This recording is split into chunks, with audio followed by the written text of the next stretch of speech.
Ada yang lebih menyakitkan dari sekadar ditinggalkan, yaitu ketika kamu memberikan ketulusan, tulus yang benar-benar dari dalam hati, lalu dia membalasnya dengan pengkhianatan yang dingin, tajam, dan seolah tanpa rasa bersalah. Kamu nggak cuma sakit, tapi juga hancur di dalam. Bukan karena kamu lemah, tapi karena kamu benar-benar mencintai tanpa kepura-puraan. Kamu sayang, kamu percaya, kamu berkorban, dan justru karena kamu tulus, kamu jadi sasaran empuk untuk dihancurkan. Lucunya, orang-orang seperti itu jarang merasa bersalah. Karena dalam dunia mereka yang egois, ketulusanmu dianggap kelemahan. Mereka pikir kamu akan tetap tinggal. Mereka kira kamu tidak akan pergi karena kamu terlalu baik untuk membalas.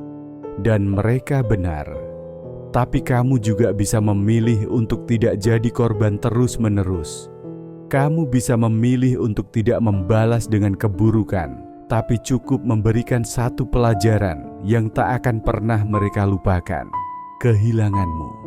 Karena kehilangan seseorang yang benar-benar tulus itu adalah hukuman batin paling berat untuk jiwa yang sedang kacau. Terkadang diam lebih menyakitkan daripada bentakan. Terkadang pergi lebih menghancurkan daripada ribuan kata balasan. Dalam stoikisme, kita tidak diajarkan untuk membalas dendam dengan kemarahan. Kita diajarkan untuk mengendalikan batin, memilih sikap, dan meninggalkan dengan kepala tegak. Bukan karena lemah, tapi karena kita tahu nilai diri sendiri. Orang yang menyakitimu akan menyesal.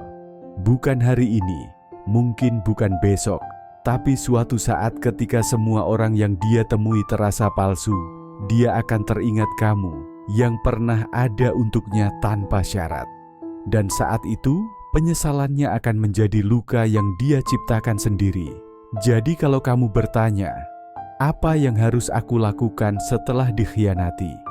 Jawabannya bukan membalas menyakiti, tapi berubah diam-diam, menjaga ketenanganmu, fokus memperbaiki dirimu, dan perlahan menghilang dari hidupnya tanpa suara. Karena semakin kamu tenang, semakin dia gelisah. Semakin kamu diam, semakin dia dihantui oleh kenangan. Dan ketika kamu tak lagi ada, barulah dia sadar siapa yang sebenarnya dia buang begitu saja. Jangan turunkan standar dirimu hanya untuk membalas rasa sakit. Naikkan nilaimu. Tunjukkan lewat tindakan bahwa kamu tidak bergantung pada siapapun yang mengkhianati. Dalam video ini, kita akan membahas langkah demi langkah bagaimana caramu mengubah rasa sakit menjadi kekuatan tanpa kehilangan ketenangan dan harga dirimu. Ini bukan tentang pura-pura kuat, ini tentang berdamai dengan luka dan menjadikannya pondasi baru yang tak bisa digoyahkan siapapun. Kalau kamu siap, kita masuk ke poin pertama.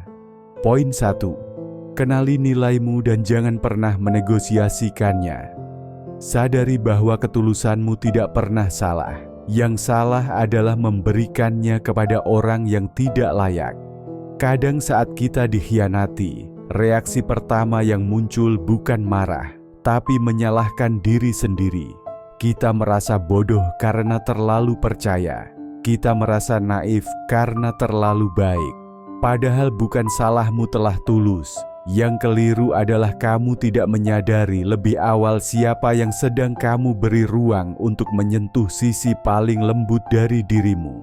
Ketulusan itu tidak salah, tapi kamu harus tahu, tidak semua orang pantas menerimanya. Dalam hidup ini, ada orang-orang yang melihat ketulusan bukan sebagai anugerah, tapi sebagai celah untuk dimanfaatkan. Mereka tidak mencintaimu. Mereka hanya menyukai kenyamanan yang kamu bawa. Mereka tidak peduli dengan hatimu. Mereka hanya peduli dengan ego mereka sendiri. Dan ketika kamu terlalu lama memberi tanpa syarat, orang seperti itu akan merasa berhak atas kebaikanmu. Mereka mulai menuntut lebih, menghargai lebih sedikit, dan perlahan menghancurkanmu dengan cara paling dingin, dengan menganggap kamu akan selalu ada. Jadi langkah pertama setelah dikhianati adalah berhenti menyalahkan dirimu sendiri. Berhenti berpikir kamu terlalu baik. Karena dunia ini tidak butuh lebih banyak orang yang menyesali kebaikan. Dunia ini butuh lebih banyak orang baik yang berani membatasi siapa yang boleh menerima ketulusannya. Dalam prinsip stoikisme, kita diajak hidup sesuai nilai kita. Bukan agar disukai, bukan agar diterima, tapi agar kita bisa menatap cermin tanpa kehilangan rasa hormat pada diri sendiri. Kalau kamu pernah disakiti karena tulus, bukan berarti kamu harus berubah jadi keras. Tapi kamu perlu belajar. Tulus itu bukan untuk semua orang, karena ketulusan itu mahal dan terlalu berharga untuk dibuang ke tangan yang tak bisa menghargai. Mulai hari ini, lihat siapa yang layak untuk kamu perjuangkan. Karena mereka yang hanya datang saat butuh tidak pantas mendapatkan semua versi terbaik dari kamu. Dan jika seseorang tega mengkhianati hati yang tulus, biarkan dia kehilangan. Karena kehilanganmu akan jauh lebih menyakitkan daripada apapun yang bisa kamu ucapkan.